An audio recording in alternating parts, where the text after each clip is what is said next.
하나님 말씀 봉독해 드리겠습니다. 오늘 말씀은 사도행전 9장 32절에서 35절 말씀입니다. 제가 가진 성경은 203쪽에 있습니다. 사도행전 9장 32절 제가 봉독하겠습니다.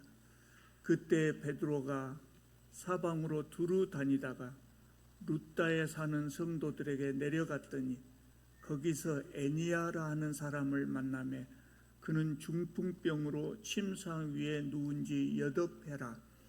베드로가 이르되 애니야야, 예수 그리스도께서 너를 낫게 하시니 일어나 내 자리를 정돈하라 한데 곧 일어나니 룻다와 사론에 사는 사람들이 다 그를 보고 주께로 돌아오니라. 아멘. 스데반의 사건으로 예루살렘 교회가 박해가 시작되었을 때 모든 성도들이 박해를 피해서 예루살렘 밖으로 피신했습니다. 그리고 사도들만 예루살렘에 남았다 그랬습니다. 그래서 사도들이 흩어진 성도들의 구심점 역할을 그렇게 했습니다. 그런데 오늘 말씀을 보면 사도들이 모두가 예루살렘만 지키고 있었던 것은 아닙니다. 32절을 보면 베드로가 사방으로 두루 다녔다 그래서 사방으로 두루 다녔다. 뭐더러 다녔을까요? 예루살렘을 근거지로 두기는 했지만 흩어져 있는 성도들을 신방하고 굳게 세우고 또 복음을 전하기 위해서 사방으로 두루 다닌 것입니다. 그러다가 오늘 본문은 어디에 갔습니까? 룻다라는 지역에 이르렀다 했습니다. 룻다는 예루살렘에서 40km 정도 떨어져 있는 꽤 큰 성읍입니다. 주로 이방인들이 많이 살았던 지역이라고 합니다. 베드로가 그곳에 뭐하러 갔냐면요, 룻다에 사는 성도들을 만나려고 갔다고 그랬어요. 룻다에 애니야라고 하는 사람이 있었는데 오늘 이 사람에 대해서 이야기를 하고 있습니다. 오늘 본문이 이 애니야라는 사람은 남자입니다. 이 사람이 중풍병으로 8년째 거동하지 못하고 누워 있었습니다. 근데 베드로가 애니야를 만나서 이렇게 말합니다. 예수 그리스도께서 너를 낫게 하시니 일어나 내 자리를 정돈하라. 애니야의 병이 곧 나았다고 합니다. 그래서 35절을 보면 그 결과로 룻다와 사론에 사는 사람들이 다 그를 보고 주께로 돌아오니라 그래요. 중풍병으로 8년째 거동하지 못한 사람이 베드로의 말을 듣고 나았다는 거예요. 그래서 그 지역에 사는 많은 사람들이 이 사건을 보고 예수님을 믿게 되었다는 겁니다. 초대교회 시절에는 성령의 능력이 생생하게 나타났어요. 생생하게 나타났어요. 그러니까 많은 사람들이 그것을 보고 믿을 수밖에 없었죠. 오늘도 그러면 좋겠죠. 오늘도 성령의 능력이 많이 나타나면 좋을 거예요. 근데 많이 나타나요? 안 나타나요? 안 나타납니다. 잘 안 나타납니다. 왜 그럴까요? 그때는 잘 나타났는데 왜 지금 안 나타날까? 여러분, 성령의 능력이 나타나서 오늘 애니야를 고친 것처럼 이렇게 성령의 능력이 나타났다고 하는 것은 기적이 이루어지는 것이거든요. 제가 늘 말씀드리잖아요. 기적이라고 하는 것은 뭐예요? 자연 법칙이 깨지는 거예요. 자연 법칙 누가 만들었어요? 하나님께서 만들었어요. 그럼 하나님은 세상을 섭리하실 때 기적으로 섭리를 하시기를 원하실까요? 자연 법칙대로 섭리가 되기를 원하실까요? 자연 법칙이거든요. 그러니까 특별한 하나님께서 개입할 필요가 있지 않으시면 그냥 자연 법칙대로 다스려지게 놔둔다고요. 예수님의 말씀이, 복음이 새로 전파될 때 쉽지 않았겠죠. 쉽지 않았을 거 아니에요. 그래서 그때는 성령의 능력이 생생하게 나타나요. 기적이 세상에 나타날 필요가 있었던 거죠. 지금은 대한민국 사람 중에 예수님 모르는 사람 없잖아요. 다 알아요. 교회가 뭐 하는 건지 모르는 사람 없잖아요. 다 알아요. 그래서 성령의 능력이 지금은 굳이 나타날 필요가 없는 것이죠. 그래서 오늘 우리들은 예수님처럼 초자연적인 방법으로 복음을 전할 수 없습니다마는, 그렇다고 해서 복음을 전할 수 없는 것이 아니에요. 우리가 할 수 있는 방법으로 하면 됩니다. 예수님은 뭘 하셨어요? 많은 백성들을 먹이시고 치료하셨어요. 우리는 그렇게 할 수 없단 말이에요. 우리는 그런 능력이 없어 할 수 없어요. 그럼 어떻게 해요? 우리가 할 수 있는 방법으로 하면 돼요. 어떻게 먹이고 치료할 수 있습니까? 헌금을 모아서 사람들을 먹이고 치료하는 겁니다. 복음을 전할 목적으로 치유나 구제를 이용하는 것은 좋은 방법이 아닙니다. 좋은 방법이 아니에요. 제가 그 전에 말을 들어보니까요, 어떤 교회에서는 구제를 하는데 교회에 나오면 1,000원을 주고 안 나오면 안 준답니다.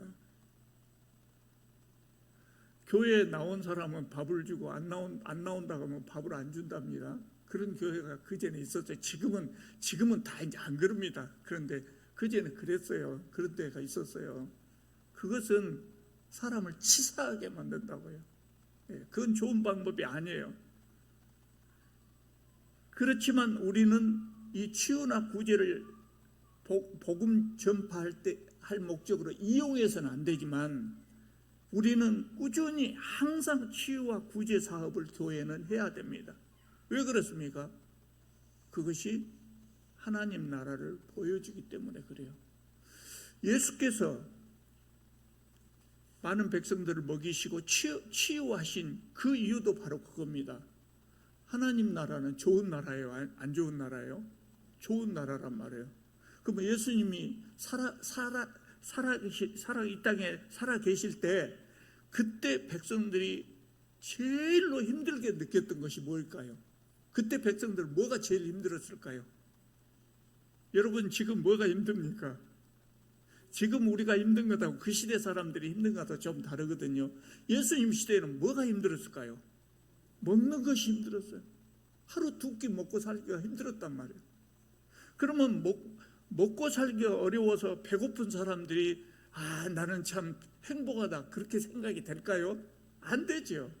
그래서 예수님께서 하나님 나라는 밥을 굶지 않는 나라라고 하는 걸 보여주신 거예요. 오병이어 사건을 통해서. 그 다음에 힘든 것이 뭘까요? 요새도 똑같은 문제로 힘든 사람이 많이 있습니다만, 우리나라는 좋은 의사들이 굉장히 많고 또 의료 시설이 참 잘 돼 있고 의료보험이 잘 돼 있어서 병원 가기가 쉽잖아요. 미국같이 부자 나라도 병원 가기가 쉽지 않대요. 감기가 들면 그냥 이불 둘러쓰고 나으려고 한대요. 병원 비싸니까. 그런데 예수님 시대에는 어땠을까요? 더 힘들었죠. 하나님 나라는 질병의 고통이 없는 나라다. 예수께서 그것을 보여주시기 위해서 백성들을 먹이고 치유하셨어요. 지금 우리도 세상 사람들에게 하나님 나라를 보여줘야 해요. 하나님 나라를 보여줘야 해요. 우리가 예수님처럼은 못하지만 우리가 할 수 있는 방법을 사용하면 되는 것입니다. 하여튼 예수 믿는 사람들은 세상 사람들에게 하나님 나라가 어떤 것인가를 보여주는 것이죠. 38절을 보면 베드로가 루다에서 복음을 전하고 있을 때, 에니야를 고친 다음에 루다에서 복음을 전하고 있는데 요바에서 사람들이 옵니다. 그래서 지체 말고 와 달라, 이렇게 기별이 왔습니다. 요바는 이 루다에서 한 16km 정도 떨어진 곳이라 그래요. 그렇게 멀지는 않죠. 항구 도시입니다. 항구 도시. 요바에 대해서 들어보신 적 있을 거예요, 여러분. 요나가 다시스로 도망가려고 배를 탄 항구가 바로 이 요바입니다. 36절을 보면 요바에 다비다라 하는 여제자가 있으니 그 이름을 번역하면 도르가라 그랬어요. 이 말은 뭔 말이냐면, 다비다는 히브리식 이름이고 도르가는 헬라식 이름이라고요. 그 시대 사람들은, 유대인들이 유대 지역 안에 살 때는 유대 이름이 편하겠죠. 근데 밖으로 나갈 때는 헬라식 이름이 편하거든요. 그래서 이름이 보통 2개씩 있고 그랬다 그래요. 그 이야기입니다. 다비다라고 하는 사람은 선행과 구제를 많이 하는 것으로 욥바에 소문난 사람이에요. 이 사람이 죽었어요. 병들어서 죽었습니다. 그러니까 욥바 성도들이 이 다비다의 시신을 씻어서 다락에 올려두고 베드로에게 사람을 보내갖고 지체 말고 와달라고 그렇게 기별을 보낸 겁니다. 욥바의 성도들은 베드로가 루다에서 정말 고치기 어려운 중풍병자를 고쳤다는 소문을 들었던 것 같아요. 그래서 지금 베드로를 초청한 겁니다. 베드로가 그 소식을 듣고 이제 곧바로 욥바로 달려갔습니다. 그리고 욥바의 성도들과 함께 그 다락에 올라갔단 말이죠. 거기에 누가 있었냐면 많은 과부들이 욥바의 시신을 둘러싸고 울고 있었어요. 베드로가 올라가니까 그 사람들, 그 과부들이 다비다가 자기들에게 지어줬다고 속옷과 겉옷을 보여줬어. 그러면서 울어요. 속옷과 겉옷을 보여줬다고 했는데 여기서 속옷은 제가 지난번에 한번 말씀드렸죠. 지금 우리가 말하는 그 속옷이 아닙니다. 예. 다 속옷이, 여기서 말하는 속옷과 겉옷이 다 겉옷이에요. 근데 이런 거예요. 요 겉옷이죠. 예, 요거 속에 입는 와이셔츠는 겉옷이 아니에요. 이렇게 보면 속옷이단 말이에요. 여름철에 이거 벗어버리면 요거 겉옷이 되죠. 예. 겉에 입는 옷이지만 상대적으로 완전히 겉에 입는 옷, 좀 안에 입는 옷, 그런 의미입니다. 이거 보여줬단 말이에요. 왜 그 보여줬을까요?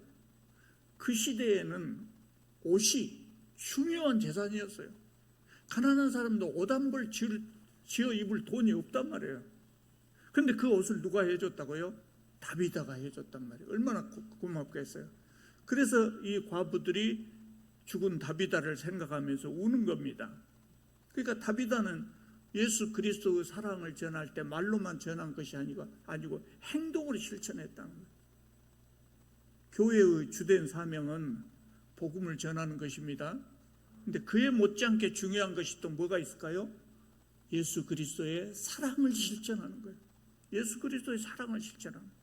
복음 전파와 사랑 실천, 이것이 예수께서 우리에게 명령하신 것이거든요.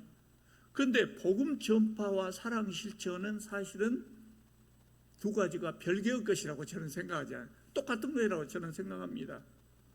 복음 전파는 사랑을 실천하는 것이고, 사랑을 실천하는 것도 또 복음을 전하는 것이고, 어떤 사람이 배고플 때 전도지를 주는 것도 복음을 전파하는 것이지만 그 사람한테 밥 한 끼 사준 것도 복음 전파가 된다니까요. 왜 그럴까요? 그 사람이 밥을 얻어먹고 난 다음에 저 사람이 왜 나한테 밥을 사줬을까 생각해 볼 거 아니에요. 그러니까 복음 전파, 사랑을 실천하는 것도 결국 복음 전파하는 것이 되는 것이죠. 이게 별개가 아니단 말이에요. 왜 제가 이런 말씀을 드리냐면, 제가 장로 시험을 보러 갔어요. 장로 시험을 보러 갔을 때 나중에 수요일 저녁이나 또는 성경 공부할 때 제가 차분하게 이야기할 기회가 있으면 이야기를 해드리겠습니다만은, 그때 그 면접하는 목사님 한 분이, 제가 교회가 힘써서 해야 될 일 중에 하나가 구제 이야기를 했더니 그 목사님이 저한테 그러더라고요. 집사님, 구제를 그렇게 강조하는 것은 이단이나 하는 일입니다. 그러더라고요. 그 목사님이, 총회장 지냈다는 목사님이. 목사들 중에서도 이렇게 생각하는 사람들이 있어요. 제가 목사가 돼서 신학교 가서 공부해 보니까 예수 그리스도의 사랑을 실천하는 것하고 복음 전파는 별개가 아니에요. 그래서 우리가 그것을 신경을 써서 해야 된다는 말이죠. 그런데 오늘날 많은 교회들이 복음 전파를 통해서만 그리스도의 사랑을 실천하려고 해요. 말로만 그리스도의 사랑을 실천하려고 해요. 돈을 잘 안 쓰려고 해요. 왜 그럴까요? 돈이 없는 것 같아요. 큰 교회들 헌금이 엄청나게 모이지만 돈이 없대요. 진짜 없대요. 심지어는 빚도 있대요. 우리 교회는 빚 하나도 없습니다. 우리 교회가 부자교회예요. 큰 교회들, 빚 있는 교회들 엄청 많습니다. 왜 빚을 져요? 크고 아름다운 예배당 지으려고. 더 기가 막힌 것은요, 제가 아마 그때가 2010년 전후 정도 될 텐데요. 그때 우리 성도님의 자녀가 서울에서 결혼을 해서 어느 교회에서 예배당에서 결혼을 한다고 해서 갔어요. 큰 교회. 그 결혼식이 끝나고 이제 나오는데 그냥 무심코 지나가는데 제 옆에 같이 가던 집사님이 저한테 그래요. 목사님이 요 차 좀 보십시오. 멋있죠? 멋있네요. 그래서요. 이 차 얼마나 된지 아십니까? 얼마짜리나 된지 아십니까? 그래서 비싸니까 물어봤겠죠. 그래서 한 1억 됩니까? 그랬더니 그 집사님 하시는 말씀이 이 교회 담임 목사님 차인데요. 이 차는 바퀴 4개, 바퀴 4짝의 가격이 그랜저 한 대 값이랍니다. 그렇게 이야기하더라. 바퀴 4개만 띄어서 팔아도 그랜저 한 대 값이라고요.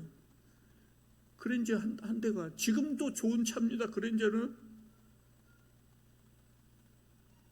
그런데 돈을 써버리느라고 돈이 없다는 거예요. 여러분, 그래서 교회에 성령의 능력이 나타나지 않는 거예요. 그래서 교회에 성령의 능력이 나타나지 않는 거예요. 머리가 제대로 박힌 목사라면 성도들이 목사님 생각해서 좋은 차 사줘도 안 타야 맞죠. 그 비싼 차를 성도들이 피땀 흘려서 번 돈으로 그 비싼 차를 타고 다니면 되겠습니까? 그러니까 젊은 사람들이 교회를 떠나는 이유가 그런 데가 있는 거예요. 그래서 그런 목사를 어떻게 신뢰하겠어요? 그러니까 경건의 모양만 있고 경건의 능력이 없단 말이에요. 거기서 나오는 거예요. 여러분, 우리가 가난한 사람들을 만났을 때 어떻게 해야 돼요? 얼굴이 왜 그 모양이요? 고기도 좀 사서 드시고 따뜻하게 입고 다니세요. 좋은 옷 많습니다. 그렇게 말로만 위로한다면 그 위로가 되겠습니까? 약 올리는 것이 오히려 약 올리는 것이죠. 누가 고기 먹을 줄 몰라서 안 먹겠습니까? 따뜻한 옷, 좋은 옷 입을 줄 몰라서 안 입겠습니까? 가난해서 못 먹고 못 입는 것 아니겠어요?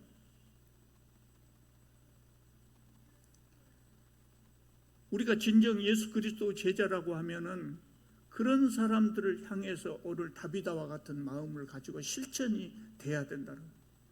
다비다는 불쌍한 사람들을 만나면 바로 손이 움직였던 것 같아요. 필요한 대로 속옷이 없는 사람은 속옷을 만들어주고 겉옷이 없는 사람은 겉옷을 만들어주고, 그래서 지금 과부들이 다비다를 생각하면서 우는 겁니다. 이렇게 우는 사람들은 아마 다비다를 따라서 다 예수님을 자연스럽게 영접했을 겁니다. 베드로는 그 과부들을 보면서 이 다비다가 정말 좋은 사람이었구나 그렇게 생각했을 거예요. 그 사람들을 다 내보내고 무릎을 꿇고 기도를 합니다.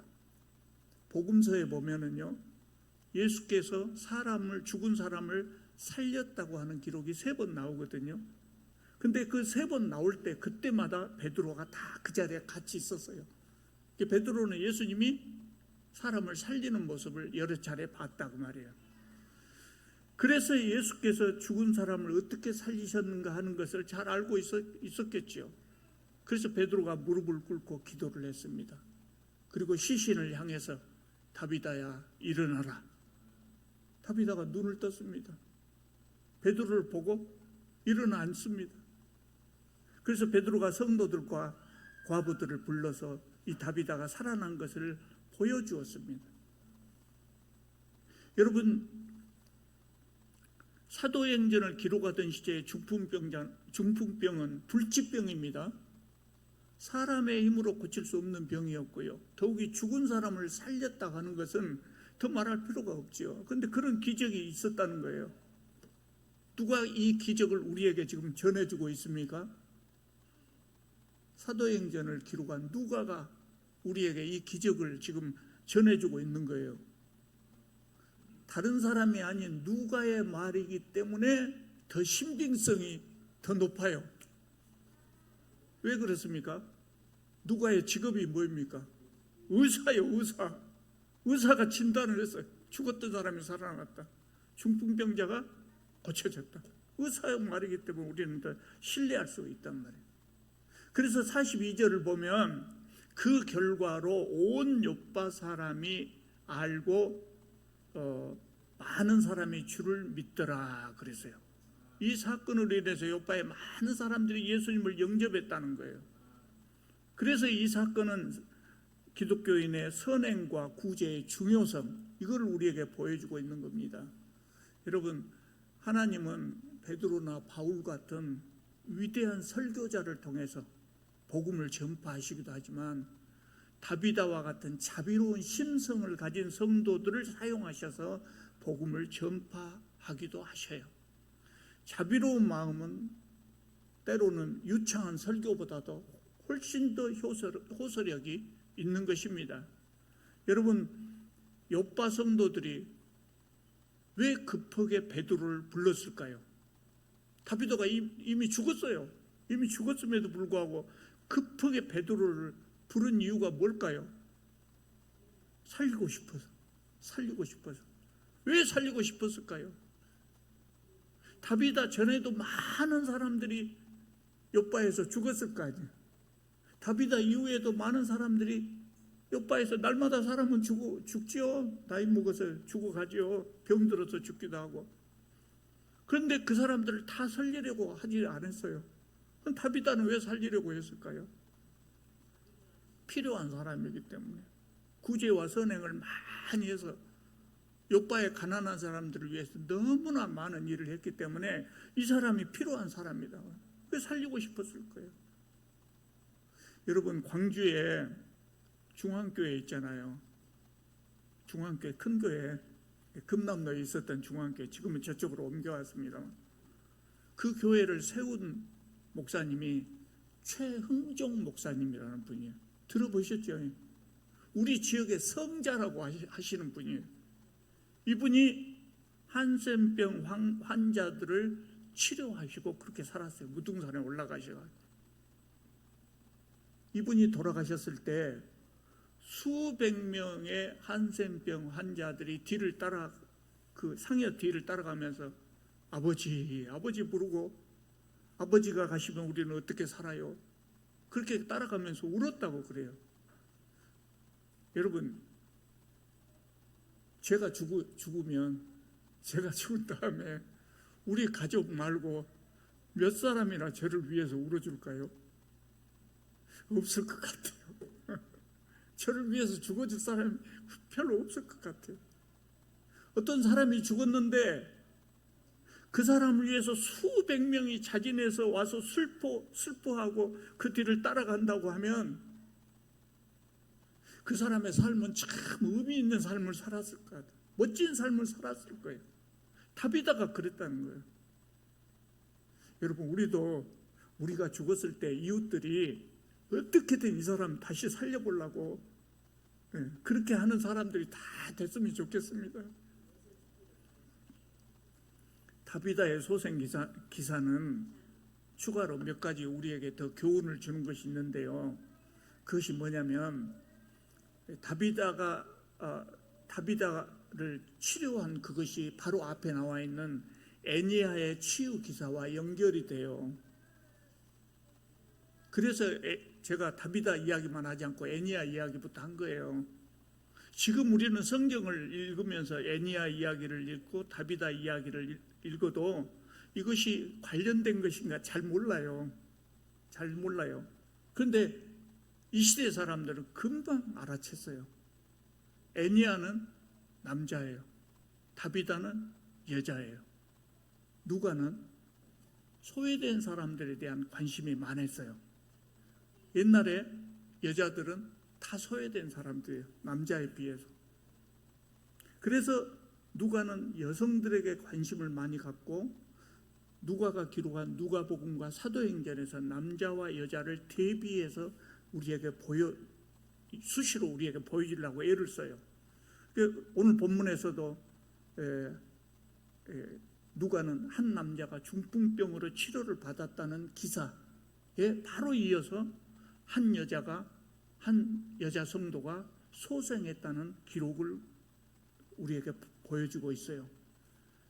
베드로 사역으로 인해서 은혜를 입은 사람이 남자만 있었던 것이 아니라 여자도 있었다고 하는 것을 강조하고 있는 거예요. 그것이 당연한 것 아니냐, 우리는 그렇게 생각해요. 우리는 당연하게 생각해요. 그런데 초대교회 시절에는 그렇지 않았다고요. 여성들이 인격적인 대접을 받지 못했기 때문에 여성들은 사람들의 관심 밖이었어요. 그러니까 하나님의 은혜도 당연히 남자들만 누리는 것으로 생각했단 말이죠. 그런데 누가는 여성들도 남성들과 똑같이 하나님의 은혜를 받을 수 있다고 하는 것을 강조하고 싶었던 거예요. 그래서 누가가 여기에 이 기사를 소개한 거죠. 우리 여성들은 누가에게 많이 감사해야 돼요. 예. 오늘날 여성의 인권이 양성평등이 될 정도로 여성의 인권이 완전히 신장이 되었지만 누가의 이 역할이 굉장히 커서 기독교 역사에서 누가의 역할이 굉장히 컸던 것이죠. 두 번째로 다비다의 소생 기사는 바로 다음 주에 이야기하겠습니다만 다음 주에 나오는 고넬료 사건과도 연결이 됩니다. 고넬료는 어떤 사람이냐면 이방인이에요. 이방인인데 구원을 받은 사람이에요. 그런데 이 두 사람의 공통점, 다비다와 고넬료의 공통점이 뭐냐면 구제와 선행을 많이 베풀었다는 거예요. 그리고 그것을 통해서 많은 사람들이 예수님을 믿게 되었다는 거예요. 고넬료는 그 선행과 구제로 인해서 그의 기도가 하나님께 상달이 됩니다. 그래서 그 종들을 포함한 그 가족들이 전부 다 구원을 받습니다. 그런 복을 받습니다. 뿐만 아니라 고넬료 사건으로 인해서 이방인 선교가 공식적으로 승인된 계기가 됩니다.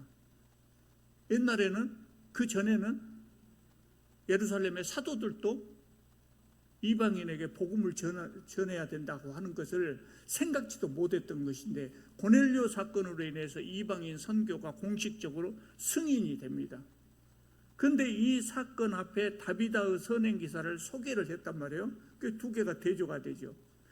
한 남자의 선행과 구제 못지않게 한 여인의 선행과 구제로 인해서 엄청난 선교의 효과가 있었다. 이것을 강조하고 있어요. 그러니까 여성들도 복음 사역에 크게 기여할 수 있다. 기여했고 기여할 수도 있다는 거예요. 한마디로 말해서 누가는 새 시대, 예수님으로부터 시작되는 이 새 시대의 여자들은 하나님으로부터 은혜를 받을 뿐만 아니라 하나님의 은혜를 다른 사람에게 전달하는 그 역할에 있어서도 남성들과 동등하게 그 역할을 수행하고 있었다고 하는 것을 우리에게 강력하게 전하고 있는 겁니다. 그래서 36절에 보면 다비다를 뭐라고 표현하고 있습니까? 36절 한번 봐보십시오. 다비다를 뭐라고 표현합니까? 여제자다. 여자가 학교에 다니는 것은 옛날에 생각지도 못했어요. 예. 제 아내가 지금 광주입니다만 옛날에는 시골이었던 신가지역 사람이에요. 근데 제 아내가 고등학교로 갈 때 작은아버지들이 뭔 여자애를 고등학교 보내냐고 그랬답니다. 그래서 제 아내가 작은아버지들에 대해서 별로 좋게 생각하는 감정을 갖고 있어요. 그때 그랬는데 예수님 시대는 더 말할 것도 없었죠. 근데 누가는 다비다를 여제자라고 표현하고 있는 거예요.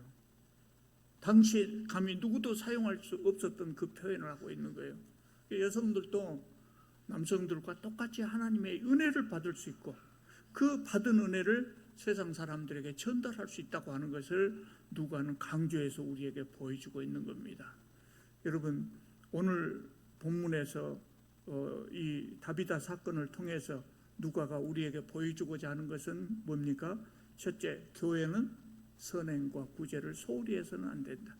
지금 우리 교회는 작은 교회이기 때문에 임대료만 해도 굉장히 많이 나가요. 그래서 우리가 최선을 다해서 선행과 구제에 대해서 생각을 하고 있지만 그래도 금액이 적은 것은 사실입니다만은 우리가 기억해야 될 것은 교회는 항상 이 일을 소홀히 해서는 안 된다는 것하고 또 한 가지는 뭘 보여줍니까? 사람은 누구나 빈부귀천 남녀노소 할 것 없이 차별 없이 하나님의 은혜를 받을 수가 있다. 이것을 누가는 우리에게 보여주고 있는 겁니다. 우리 교회도 이런 것들을 실천함으로 참으로 좋은 교회가 될 수 있기를 바랍니다. 기도드리겠습니다.